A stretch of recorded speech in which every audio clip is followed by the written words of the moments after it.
مقصد تیرے دی کی سرفرازی، میں اس لیے مسلمان، میں اس لیے نمازی۔ الحمدللہ رب العالمین والصلاة والسلام علی سید المرسلین، اما بعد فاعوذ باللہ من الشیطان الرجیم، بسم اللہ الرحمن الرحیم، والصلاة والسلام علیک یا رسول اللہ وعلی آلک واصحابک یا حبیب اللہ، الصلاة والسلام علیک یا نبی اللہ وعلی آلک واصحابک یا نور اللہ۔ میٹھے میٹھے اسلامی بھائیوں اور مدنی چینل کے ناظرین، حسب معمول با مقصد زندگی سلسلے میں انشاءاللہ عز و جل آغاز درود پاک کی فضیلت سے کرتے ہیں۔ نبی پاک صلی اللہ تعالی علیہ وآلہ وسلم کا فرمان ذیشان ہے، جو مجھ پر روز جمعہ درود شریف پڑھے گا میں قیامت کے دن اس کی شفاعت کروں گا۔ صلو علی الحبیب صلی اللہ تعالی علی محمد وعلی آلہ وصحبہ وسلم۔ میٹھے میٹھے اسلامی بھائیوں اور مدنی چینل کے ناظرین، الحمدللہ عز و جل ہم مسلمان ہیں۔ اللہ تبارک و تعالیٰ کا کروڑا احسان ہے کہ اس نے ہمیں دولت ایمان سے نوازا ہے اور ہمیں پیارے آقا صلی اللہ علیہ وسلم کا امتی بنایا ہے۔ کرم بالائے کرم یہ کہ ہمیں اللہ تبارک و تعالیٰ نے یہ مبارک ساعتیں عطا کی کہ ہم اللہ تبارک و تعالیٰ اور اس کے پیارے حبیب صلی اللہ علیہ وسلم کا ذکر خیر کر رہے ہیں، سن رہے ہیں، نصیحت کے مدنی پھول، علم دین کی باتیں سننے کی سعادت مل رہی ہے۔ آئیے کچھ اچھی نیتیں کر لیتے ہیں۔ نیت کیجئے کہ انشاءاللہ عز و جل اول تا آخر سلسلے میں پوری توجہ کے ساتھ حاضری دیں گے انشاءاللہ۔ جو مدنی پھول سنیں گے انشاءاللہ عز و جل انہیں یاد رکھیں گے، کوشش کر کے عمل بھی کریں گے اور نیکی کی دعوت عام کرنے کی نیت سے دوسرے اسلامی بھائیوں تک بھی پہنچائیں گے۔ میٹھے میٹھے اسلامی بھائیوں اور مدنی چینل کے ناظرین، مسلمانوں کے عیب چھپانا، پردہ پوشی کرنا، یہ بہت ہی فضیلت والا عمل ہے، اور اللہ تبارک و تعالی جسے یہ وصف عطا فرماتا ہے، یہ وصف اس کے لیے اللہ تبارک و تعالی کی رضا کا ذریعہ بنتا ہے۔ ہمارے امام اعظم سیدنا نعمان بن ثابت ابو حنیفہ رضی اللہ تعالیٰ عنہ، آپ رحمۃ اللہ تعالیٰ علیہ کے بارے میں دعوت اسلامی کے اشاعتی ادارے مکتبۃ المدینہ کی مطبوعہ 308 صفحات کی کتاب اسلامی بہنوں کی نماز، اس کے صفحہ نمبر 12 پر ہے، سیدنا امام عبدالوہاب شعرانی رحمۃ اللہ تعالیٰ علیہ ارشاد فرماتے ہیں، ایک بار امام اعظم ابو حنیفہ رضی اللہ تعالیٰ عنہ کوفے کی مسجد میں تشریف لے گئے۔ وضو خانے پر آپ تشریف فرما تھے، تو آپ نے ایک نوجوان کو وضو بناتے ہوئے دیکھا۔ وہ نوجوان وضو کر رہا تھا۔ آپ رحمۃ اللہ تعالیٰ علیہ نے ملاحظہ فرمایا کہ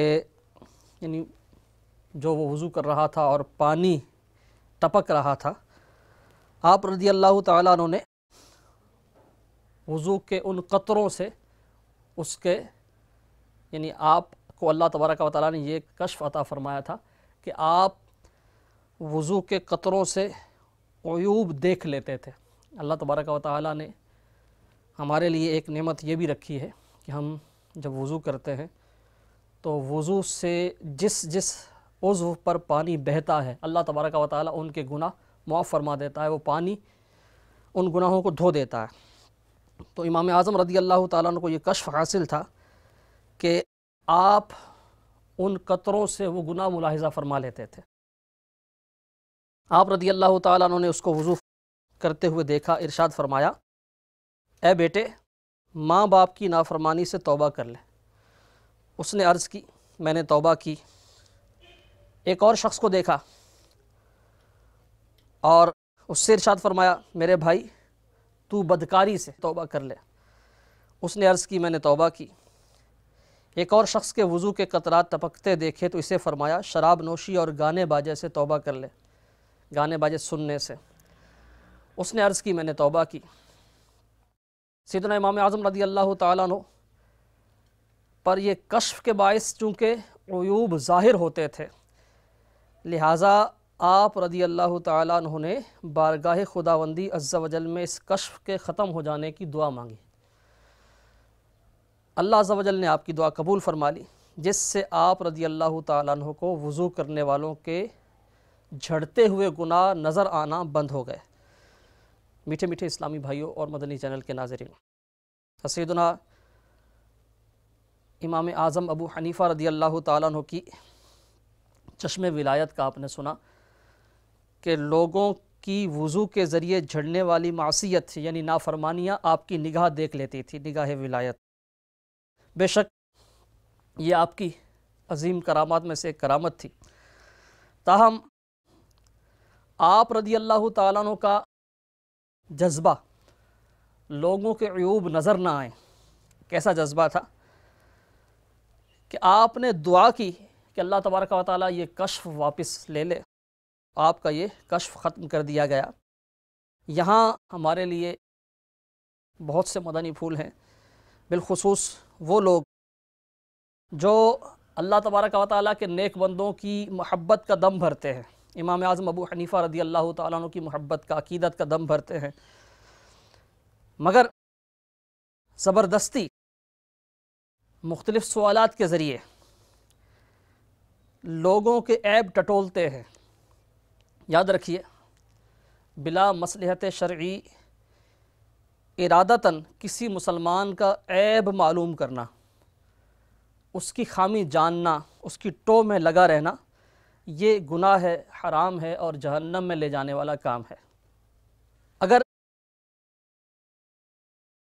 عیب کسی کا پتہ چل گیا اور اب کسی اور پر ظاہر کر دیا، اس طرح ظاہر کیا کہ اس کو بھی پتہ چل جائے کہ فلاں کے اندر یہ عیب ہے، تو اب یہ ایک اور گناہ ہے۔ ایک گناہ تو یہ ہے کہ ہم کسی کے عیوب ڈھونڈیں، تجسس میں پڑے رہیں، اور پھر مزید یہ کہ اگر وہ عیب کسی اور کے سامنے اس طرح بیان کیا کہ اس کو پتہ چل جائے کہ یہ فلاں شخص کے اندر یہ خامی، یہ عیب ہے، وہ یہ غلط کام کرتا ہے، تو اب یہ دوسرا گناہ ہوا۔ اب اگر یہ عام شخص کے حوالے سے ہے تو یہ دو گناہ، اور اگر عالم دین ہے تو اب یہ جو گناہ ہے یہ اور بڑا گناہ ہے۔ کسی عالم دین کا عیب اگر کسی کے سامنے بیان کر دیا۔ حجت الاسلام امام سیدنا محمد بن محمد غزالی رحمۃ اللہ تعالی علیہ کیمیائے سعادت میں فرماتے ہیں، عالم کی غلطی بیان کرنا دو وجہ سے حرام ہے۔ ایک تو اس لیے کہ یہ غیبت ہے، دوسری وجہ یہ ہے کہ اس سے لوگوں میں جرأت پیدا ہوگی، لوگ جری ہوں گے اور وہ اسے دلیل بنا کر اس کی پیروی کریں گے، یعنی غلطیاں کرنے میں، گناہ کرنے میں، اللہ تعالیٰ کی نافرمانی کرنے میں وہ بے باک ہو جائیں گے۔ اور شیطان بھی اس طرح جو غلطیوں پر پیروی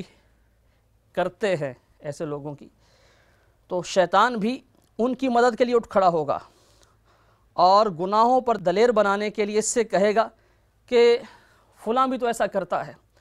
اور شیطان یہ وسوسہ دے گا کہ تو اس سے بڑھ کر تو نہیں ہو سکتا، وہ عالم یا وہ مذہبی شخص تو اس سے بڑھ کر نیک نہیں ہو سکتا، تو وہ بھی تو ایسا کرتا ہے۔ اگر کسی کا عیب پتہ چلا اور وہ شخص جس پر یہ ظاہر ہوا وہ اگر ایک کو بتاتا ہے تو یہ ایک گناہ ہوا، اب جتنوں کو بتاتا جائے گا ایسے ہی گناہ بڑھتا جائے گا۔ مسلمان کو چاہیے اول تو یہ کہ وہ لوگوں کے عیوب جاننے سے بچے، کسی کے عیب کی ٹو میں نہ رہے، اور اگر کہیں کسی کا عیب ظاہر ہونے لگے تو اس وقت بھی اپنے آپ کو بچائے۔ کوئی بتانے لگے تو ایسی بات سننے سے اپنے آپ کو بچائے۔ مدنی چینل کے ناظرین غور کیجیے، امام اعظم ابو حنیفہ رضی اللہ تعالیٰ عنہ کا آپ نے سماعت کیا، آپ نے سنا کہ آپ کو یہ کشف حاصل تھا کہ وضو کرنے میں جو گناہ جھڑتے ہیں آپ انہیں ملاحظہ فرماتے تھے، آپ پر ظاہر ہو جاتا تھا، لیکن مسلمانوں کے عیب آپ پر ظاہر نہ ہوں۔ کیسا جذبہ تھا؟ عیب پوشی کا، عیب نہ جاننے کا، کہ آپ نے اللہ تبارک و تعالیٰ کی بارگاہ میں دعا کی تو مجھ سے یہ کشف واپس لے لے۔ اور آج ہم انہی کے غلام ہیں، انہی کے ماننے والے ہیں، اولیاء کرام سے رحمہم اللہ سے محبت کرنے والے ہیں، لیکن ہم اپنے مسلمان بھائیوں کے عیب ٹٹولنے میں لگے رہتے ہیں۔ عیب پوشی کے حوالے سے نبی پاک صاحب الاولاق صلی اللہ علیہ وسلم کے 3 فرامین سماعت کیجئے، سنیے۔ پہلا فرمان مصطفیٰ صلی اللہ تعالیٰ علیہ وسلم، جو اپنے مسلمان بھائی کی عیب پوشی کرے اللہ تعالیٰ قیامت کے دن اس کی عیب پوشی فرمائے گا، اور جو اپنے مسلمان بھائی کا عیب ظاہر کرے اللہ تعالیٰ اس کا عیب ظاہر فرمائے گا، یہاں تک کہ اسے اس کے گھر میں رسوا کر دے گا۔ دوسری حدیث مبارک، جو کسی مسلمان کی تکلیف دور کرے اللہ عز و جل قیامت کی تکلیفوں میں سے اس کی تکلیف دور فرمائے گا، اور جو کسی مسلمان کی عیب پوشی کرے یعنی اس کا عیب چھپائے تو خدائے ستار عز و جل قیامت کے دن اس کی عیب پوشی فرمائے۔ ایک اور روایت پیارے آقا علیہ الصلوۃ والسلام کا مبارک فرمان سنیے، جو شخص اپنے بھائی کا عیب دیکھ کر اس کی پردہ پوشی کرے تو وہ جنت میں داخل کر دیا جائے گا۔ میٹھے میٹھے اسلامی بھائیوں، یہ تو عیب پوشی کی فضیلت ہے۔ کسی کا عیب اگر پتہ چل گیا تو اس کو دوسروں پر ظاہر نہیں کرنا، چھپانا ہے، اور آپ نے سنا کہ جو ایسا کرتا ہے اللہ تبارک و تعالیٰ اس سے راضی ہوتا ہے، اور اللہ تبارک و تعالیٰ ایسے شخص کا یعنی جو عیب چھپاتا ہے اس کا حشر اچھے انداز سے فرمائے گا۔ جو مسلمانوں کی عیب پوشی کرتا اللہ تبارک و تعالیٰ اس کی عیب پوشی فرمائے گا، اسے جنت میں داخل کیا جائے گا، اور جو کسی مسلمان بھائی کا عیب ظاہر کر دے، دوسروں پر ظاہر کرے، تو اللہ تبارک و تعالیٰ اس کے عیوب ظاہر فرمائے گا۔ اللہ تعالیٰ ہمیں دنیا و آخرت میں رسوائی سے بچائے۔ سیدی امیر اہل سنت بانی دعوت اسلامی مولانا ابو بلال محمد الیاس صاحب قادری دامت برکاتہ العالیہ، آپ نے اپنی مایہ ناز تصنیف فیضان سنت کے باب نیکی کی دعوت، اس میں عیب ڈھونڈنے کی چند مثالیں بیان فرمائی ہیں کہ آج ہمارے معاشرے میں کس طرح لوگ عیبوں کو ٹٹولتے ہیں، تجسس میں پڑے رہتے ہیں کہ اس نے کیا کیا ہے۔ کہیں کوئی جھگڑا ہو گیا تو ہر کسی کا ذہن ہوتا ہے کہ کس کی غلطی تھی، کیا غلطی تھی، کیا ہوا۔ اس طرح کی بہت سی مثالیں آپ نے بیان فرمائی ہیں۔ نیکی کی دعوت جو مطبوعہ ہے مکتبۃ المدینہ کی کتاب، اس کا صفحہ نمبر 398، اس پر عیب ڈھونڈنے کی 59 مثالیں آپ نے بیان فرمائی ہیں۔ 398، 399، 400، 401 اور 402، 402 صفحہ نمبر تک 398 سے آپ نے یہ 59 اس کی ایگزامپلز، یہ مثالوں کے ذریعے سمجھایا ہے۔ ان میں سے کچھ مثالیں میں سمجھانے کے لیے بیان کرنے کی سعادت حاصل کر رہا ہوں۔ پہلی مثال آپ نے یہ بیان کی ہے کہ کسی نے کوئی مکان لیا، کرائے پر مکان لیا، تو اب مالک مکان کے تعلق سے سوالات کیے جاتے ہیں کہ مالک مکان کیسا ہے۔ آپ دامت برکاتہ العالیہ امیر اہل سنت دامت برکاتہ العالیہ تحریر فرماتے ہیں کہ یہ سوال فی نفس ہی گناہ نہ ہے، یہ سوال فی نفس ہی گناہ نہ صحیح مگر کئی گناہوں کا سبب بن سکتا ہے۔ مثلا کرایہ دار نے جواباً کہا کہ معاملات کا اتنا اچھا نہیں ہے، بد اخلاق ہے، کنجوس ہے۔ اب مثال کے طور پر آپ نے مالک مکان سے متعلق پوچھا اور اس نے یہ 3 باتیں کی، 3 اس کے یعنی وہ بتائے عیب، معاملات کا صاف نہیں ہے، بد اخلاق ہے، کنجوس ہے۔ اگر وہ عیوب اس میں موجود ہیں تو یہ غیبت، اس کا بتانا غیبت، آپ کا سننا غیبت۔ اور اگر پوچھنے کا مقصد ہی یہی تھا کہ اس کے عیوب کا پتہ چلے تو اب ایک گناہ ساتھ اور، عیب ٹٹولنے کا۔ اور اگر اس میں یہ عیب ہیں ہی نہیں تو اس نے تہمت لگائی، بہتان ترازی کی، اور آپ نے بہتان سنا۔ اب یہ تو اس وقت ہوا، یعنی اس نے بتایا، آپ نے سنا، اور یا تو آپ نے غیبت سنی، اس نے غیبت کی، یا تہمت لگائی گئی، آپ نے اسے سنا۔ اور اگر نیت یہ تھی کہ اس کے عیب پتہ چلیں تو ساتھ ایک گناہ یہ بھی ہو گیا۔ اب بات یہاں ختم نہیں ہوگی بلکہ مزید آگے بھی چلے گی۔ اس سے متعلق آپ کو بات پتہ چل گئی تو آپ کے دل میں اس سے متعلق، اس مسلمان سے متعلق جو مالک مکان ہے،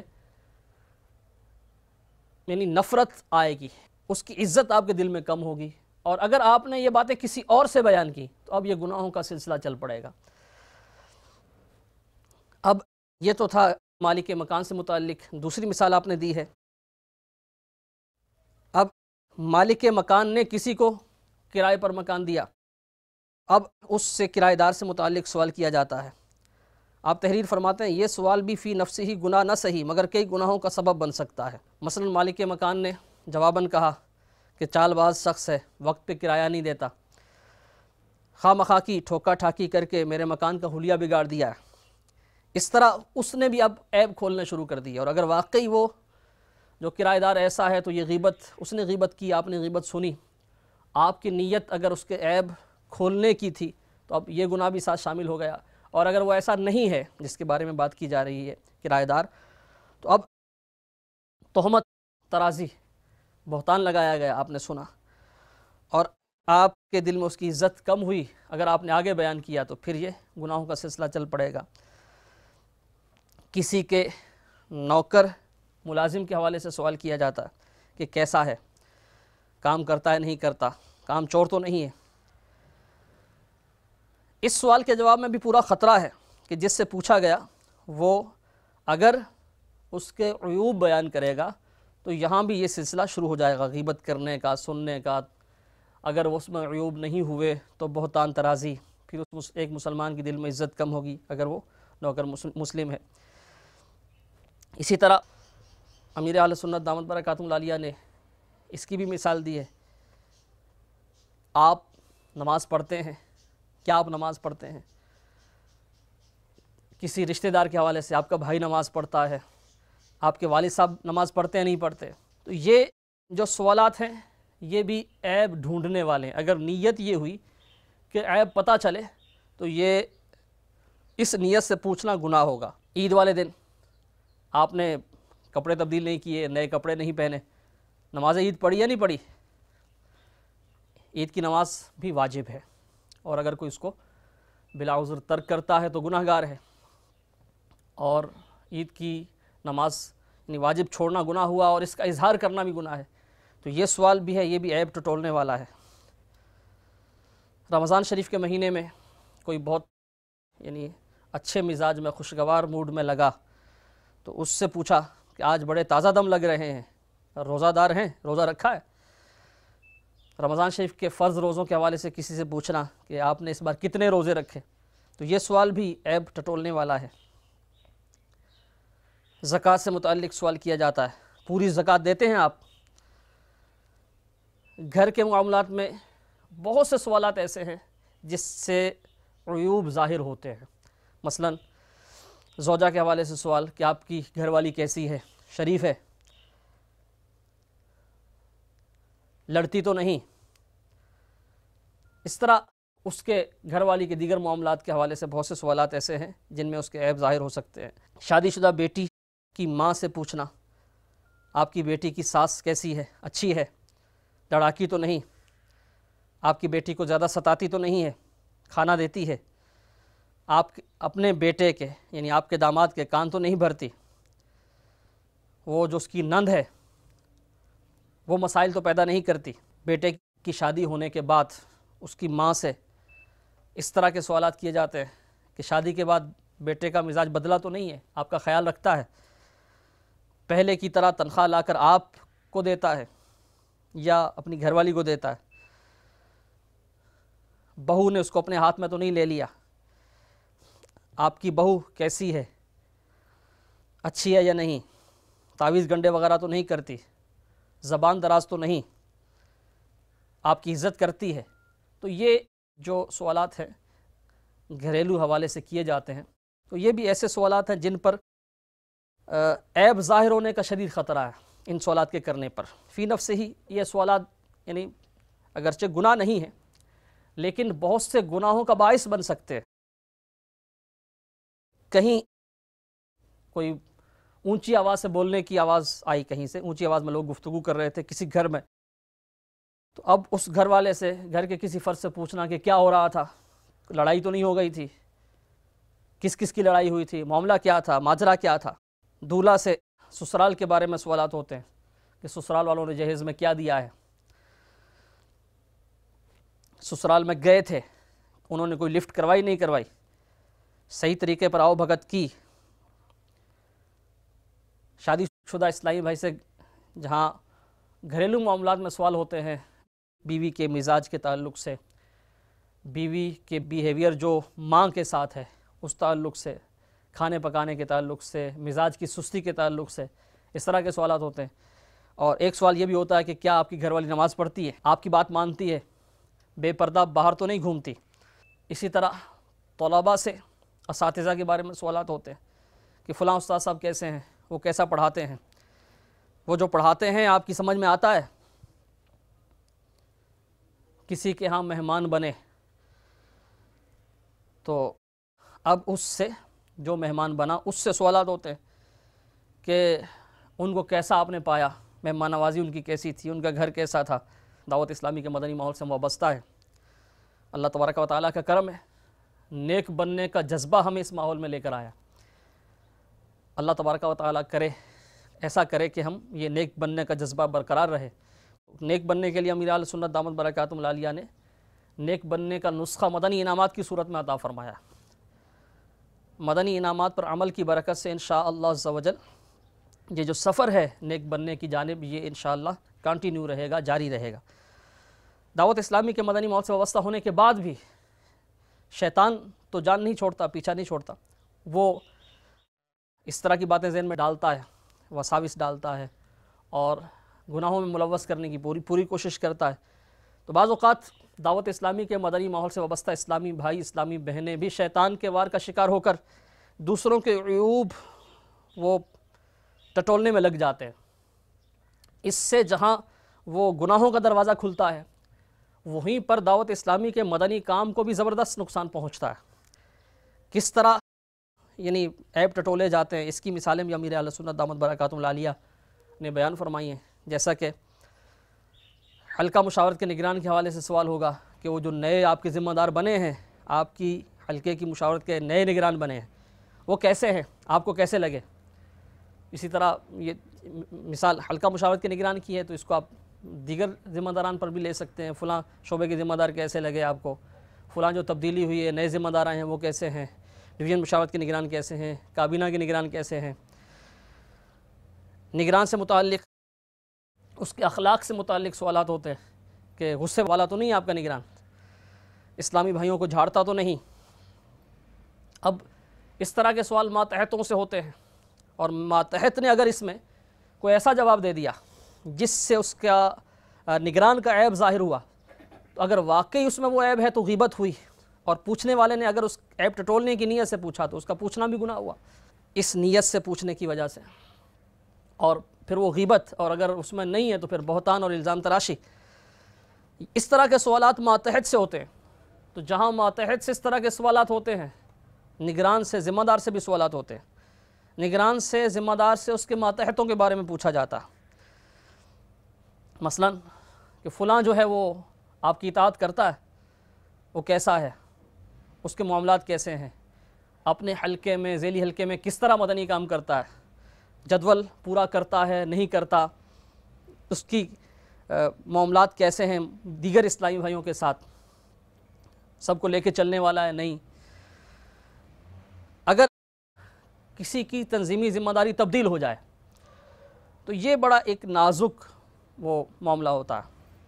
جس کی تنظیمی ذمہ داری تبدیل ہوتی ہے یا تنظیمی ذمہ داری ختم کی جاتی ہے, بعض اوقات شیطان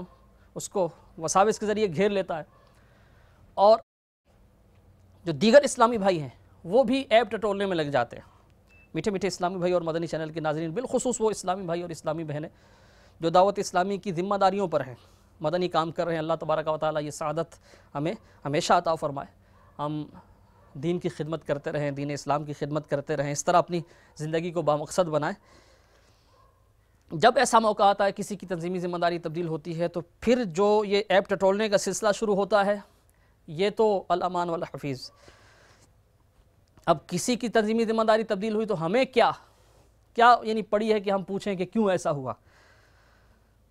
یعنی اگر بلا مصلحت شرعی ہم اس طرح کے سوالات کریں گے تو ظاہر گناہوں کا دروازہ کھلے گا. سوالات کس طرح کے ہوتے ہیں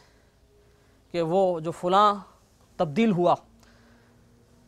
کیا وجہ تھی، اس کا کوئی کریکٹر لوز تھا، اس کا کردار اچھا نہیں تھا،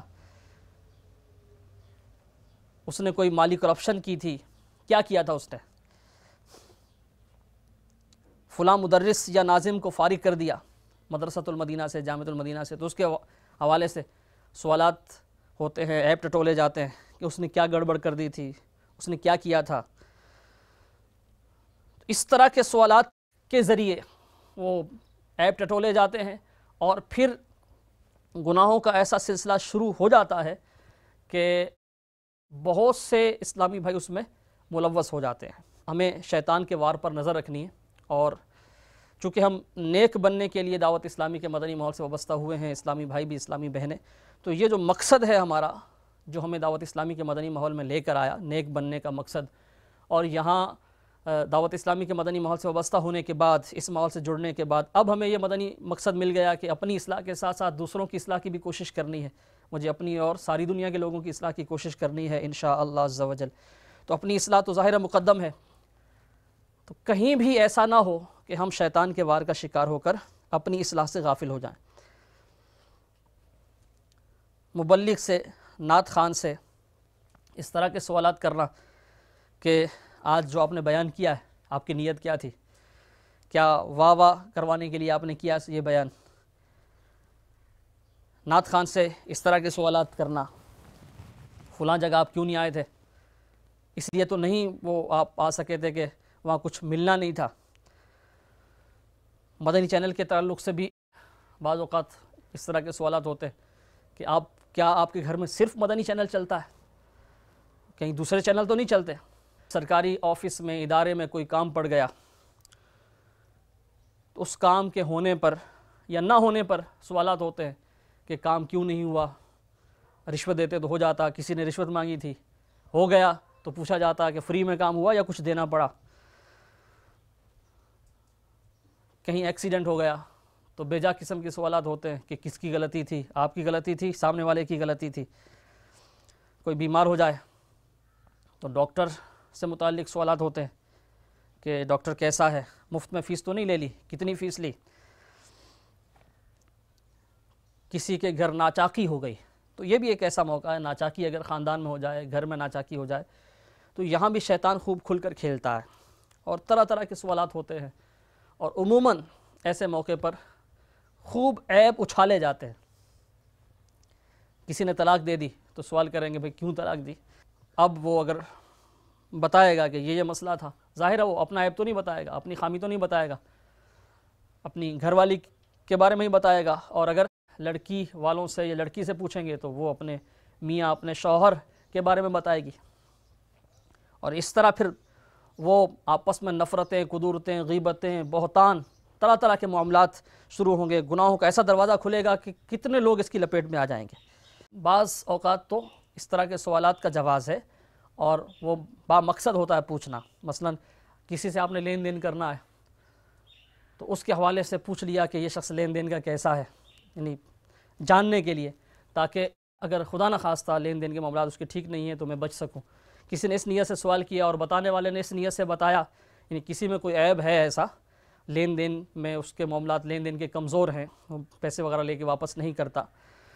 تو دوسرے شخص نے، ایک مسلمان نے دوسرے سے پوچھا اس نیت سے تاکہ وہ آگاہی حاصل کر سکے اور بچ سکے، تو اب جس سے پوچھا گیا اس کے لیے بتانا ضروری ہے کہ اس کا عیب، اس کے عیب سے مطلع کرے، بتائے، تاکہ مسلمان بھائی کی خیر خواہی ہو۔ اب یہ تو نیت ہوئی درست، لیکن ہمارے معاشرے میں ایسے سوالات عموماً بے مقصد ہی ہوتے ہیں۔ دکاندار کے بارے میں پوچھا جاتا ہے کیسا ہے، اس کا اخلاق کیسا ہے، لین دین کا کیسا ہے، دھوکہ باز تو نہیں ہے، ملاوٹ تو نہیں کرتا، کم تو نہیں تولتا، لوٹتا تو نہیں ہے، یعنی بہت زیادہ مہنگا سامان تو نہیں بیچتا، فلاں شخص جو ہے وہ دیکھنے میں بڑا شریف لگتا ہے، آپ اس کے ساتھ رہتے ہیں، حقیقت میں کیسا ہے، آپ کا جو نیا پڑوسی ہے مجھے اچھا آدمی نہیں لگتا، اس سے بچ کے رہنا۔ تو بے مقصد اس طرح کے سوالات جو ہوتے ہیں عموماً اس سے گناہوں کا دروازہ کھلتا ہے، اور ہمارے معاشرے میں جو اس طرح کے سوالات ہیں عموماً بے مقصد ہی ہوتے ہیں، بلکہ اگر مقصد فاسد ہو گیا، نیت فاسد ہو گئی، یہ نیت ہوئی کہ اس کے عیبوں پر مطلع ہوں، اس کے عیبوں کا پتہ چلے، اب تو گناہ ہوا۔ میٹھے میٹھے اسلامی بھائی اور مدنی چینل کے ناظرین، اللہ کرے کہ ہم دوسروں کے عیبوں پر نظر رکھنے کی بجائے اپنے عیب جو ہم پر یقیناً آشکار ہیں، بہت سے گناہ ہمارے ایسے بھی ہیں جو ہو سکتا ہمیں بھی پتہ نہ ہو، اللہ کرے کہ ہم اپنے عیبوں پر نظر رکھیں۔ کسی نے کیا خوب کہا ہے، عیبوں کو ڈھونڈتی ہے عیب جو کی نظر، جو خوش نظر ہیں ہنر و کمال دیکھتے ہیں۔ عیب جو کی نظر وہ عیبوں پر رہتی ہے، لیکن جو خوش نظر ہیں وہ خوبیاں اور کمال تلاش کرتے ہیں۔ سیدی امیر اہل سنت دامت برکاتہم العالیہ نے اپنے منظوم جو کلام کا مجموعہ ہے وسائل بخشش، اس میں اللہ تبارک و تعالیٰ کی بارگاہ میں عرض کیا ہے، کسی کی خامیاں دیکھیں نہ میری آنکھیں اور سنیں نہ کان بھی عیبوں کا تذکرہ یا رب، آمین بجاہ النبی الامین، صلو علی الحبیب صلی اللہ تعالی علی محمد وعلی آلہ وصحبہ وسلم۔ میٹھے میٹھے اسلامی بھائیوں اور مدنی چینل کے ناظرین، فضول سوالات اور لوگوں کے عیبوں کی ٹٹول، معلومات، تجسس، یہ منحوس عادات نکالنے کے لیے کسی کے عیب بیان کوئی کرنے لگے تو اس کو حکمت عملی سے ٹالنے اور ممکنہ صورت میں اس کے عیب کھولنے کی بری خصلت مٹانے کا جذبہ پانے کے لیے، غیبتوں، چغلیوں، بدگمانیوں سے بچنے اور بچانے کے لیے سب کے سب تبلیغ قرآن و سنت کی عالمگیر غیر سیاسی تحریک دعوت اسلامی سے وابستہ ہو جائیے۔ آئیے ایک مدنی بہار سنیے۔ باب المدینہ کراچی کے ایک اسلامی بھائی کی مدنی بہار امیر اہل سنت دامت برکاتہم العالیہ نے فیضان سنت کے باب نیکی کی دعوت میں بیان فرمائی ہے۔ اسلامی بھائی کچھ اس طرح بیان ہے کہ نیک صحبت سے دوری کے سبب میں گانے باجے سننے اور فلمیں ڈرامے دیکھنے جیسے گناہوں میں ڈوبا ہوا تھا۔ میری زندگی کے شب و روز نافرمانیوں میں گزر رہے تھے۔ میری بہتری کا سبب یہ بنا کہ ایک روز اپنے علاقے کے ایک مبلغ دعوت اسلامی عاشق رسول سے میری ملاقات ہو گئی۔ سلام اور مصافحہ یعنی ہاتھ ملانے کے بعد انتہائی احسن یعنی عمدہ انداز میں انہوں نے اپنا تعارف پیش کر کے مجھ سے بھی میرا نام وغیرہ پوچھا، اور مدنی مقصد مجھے اپنی اور ساری دنیا کے لوگوں کی اصلاح کی کوشش کرنی ہے کے تحت انفرادی کوشش کرتے ہوئے نیکیوں کی رغبت اور گناہوں سے نفرت کا ذہن دینا شروع کیا۔ اس ضمن میں دعوت اسلامی کے سنتوں بھرے بیانات، مبلغین دعوت اسلامی کے سنتوں بھرے بیانات کی برکت سے رونما ہونے والی حیرت انگیز مدنی بہاریں بھی سنائیں۔ ان کی شیریں مقالی یعنی میٹھی میٹھی باتوں نے میرے دل کی دنیا ہی بدل ڈالی، اور میں دعوت اسلامی کے مشکبار مدنی ماحول سے زندگی بھر کے لیے وابستہ ہو گیا۔ الحمدللہ عز و جل مدنی ماحول کی برکت سے گناہوں سے نفرت، نیکیوں سے محبت اور نمازوں کی پابندی کی سعادت نصیب ہو گئی، اور حقوق اللہ کی ادائیگی کے ساتھ ساتھ حقوق العباد پورا کرنے کا بھی ذہن بن گیا۔ صلو علی الحبیب صلی اللہ تعالی علی محمد وعلی آلہ وصحبہ وسلم۔ میٹھے میٹھے اسلامی بھائی اور مدنی چینل کے ناظرین، آپ نے دیکھا کہ ایک ایسا اسلامی بھائی جس کی زندگی گناہوں میں بسر ہو رہی تھی، ایک اسلامی بھائی کی انفرادی کوشش کی برکت سے جب وہ دعوت اسلامی کے مدنی ماحول سے وابستہ ہوا تو الحمدللہ عز و جل نہ صرف نمازوں کی پابندی کی سعادت ملی، نہ صرف حقوق اللہ کی ادائیگی کی سعادت ملی، بلکہ الحمدللہ عز و جل وہ اسلامی بھائی حقوق العباد کا پاس کرنے والا بھی بن گیا۔ آپ بھی دعوت اسلامی کے مدنی ماحول سے وابستہ ہو جائیے۔ ایک بات یہاں جو قابل توجہ ہے کہ اس اسلامی بھائی کی مدنی بہار میں اس کے اپنے گناہوں کا تذکرہ ہے۔ نیک صحبت سے دوری کے سبب میں گانے باجے سننے اور فلمیں ڈرامے دیکھنے جیسے گناہوں میں ڈوبا ہوا تھا۔ تو کسی کے سامنے اپنے گناہ کا تذکرہ اس نیت سے کرنا عبرت کے لیے کہ پہلے میں ایسا تھا ایسا تھا ایسا تھا، اور اب الحمدللہ عز و جل سنتوں بھرے اجتماع میں شرکت کی برکت سے، مدنی چینل کا فلاں سلسلہ دیکھنے کی برکت سے، مدنی مذاکرے میں شرکت کی برکت سے،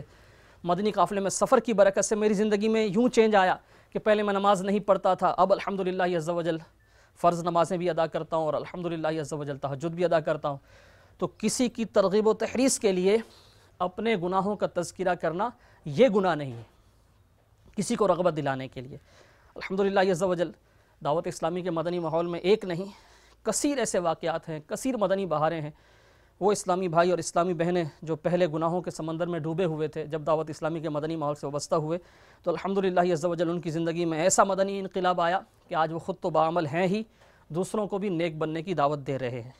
اپنی زندگی کو انہوں نے بامقصد بنا لیا ہے، اور الحمدللہ عز و جل زندگی کا ہمارا جو مقصد ہے وہ کتنا عظیم ہے، اللہ تبارک و تعالیٰ کی عبادت کرنا، اور دعوت اسلامی نے جو ہمیں مدنی مقصد دیا ہے اپنی اور ساری دنیا کے لوگوں کی اصلاح کا، یہ ایک عظیم مقصد ہے۔ آپ بھی اس مقصد کے حصول میں لگ جائیے۔ الحمدللہ بامقصد زندگی سلسلے میں وہ اوصاف جن سے زندگی کا مقصد حاصل کرنا، بالخصوص جو نیکی کی دعوت ہے، برائی سے روکنا ہے، دین اسلام کی خدمت ہے، یہ جو مقصد ہے ہماری زندگی کا، ہم نے جسے چوز کیا، اللہ کرے کہ اس پر ہمیں استقامت مل جائے، تو ان اوصاف کا بیان ہوتا ہے کہ جن سے ہم زندگی کے مقصد کو حاصل کر سکتے ہیں آسانی سے، اور جو یعنی دین اسلام کی خدمت کا جذبہ رکھتے ہیں اسلامی بھائی اسلامی بہنیں، ان کو کن اوصاف کا حامل ہونا چاہیے، اور وہ کون سے رذائل ہیں، کون سی ایسی خامیاں ہیں، کون سے ایسے عیوب ہیں جن کو اپنے اندر سے نکالنا، دور کرنا ضروری ہے، الحمدللہ وہ بھی اس سلسلے میں بیان ہوتے ہیں۔ آپ مدنی چینل دیکھتے رہیے، انشاءاللہ عز و جل نہ صرف یہ دنیاوی زندگی بامقصد بنے گی، بلکہ انشاءاللہ عز و جل اس کی برکت سے آخرت میں بھی اللہ تبارک و تعالیٰ کی رحمتوں کا ساتھ رہے گا۔ اللہ تعالیٰ ہمیں دین اسلام کی خدمت کی سعادت بخشے، آمین بجاہ النبی الامین۔ صلو علی الحبیب صلی اللہ تعالیٰ علی محمد وعلی آلہ وصحبہ وسلم۔ میری زندگی کا مقصد تیرے دی کی سرفرازی، میں اس لیے مسلمان، میں اس لیے نمازی۔